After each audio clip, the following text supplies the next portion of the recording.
హనుమ యొక్క విజయగాథ నుండి దేశకాలములతో సంబంధం లేకుండా మనం అందరం నేర్చుకోవలసినటువంటి పరమోత్కృష్టమైన సందేశం ఆయన వినయమే. నేను ఏవో అక్కడక్కడ కొన్ని మచ్చుతునకల వంటివి మీకు చూపించాను. మీరు హనుమ జీవిత విజయ గాథని ఈ కోణంలో పరిశీలించండి.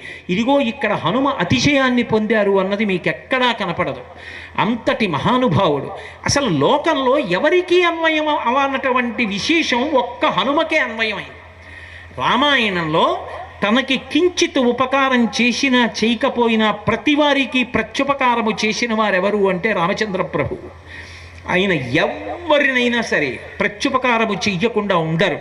పైగా అసలు ఉపకారము చేయించుకుని మరిచిపోయి ప్రత్యుపకారము చెయ్యకుండా కృతజ్ఞతతో ప్రవర్తించడం రాముడికి సుతారము ఇష్టమైన విషయం కాదు. అందుకే కిష్కింధకాండలోనే ఒక చోట లక్ష్మణస్వామి అంటాడు, బ్రహ్మగ్నేచ సురాపేచ చోరే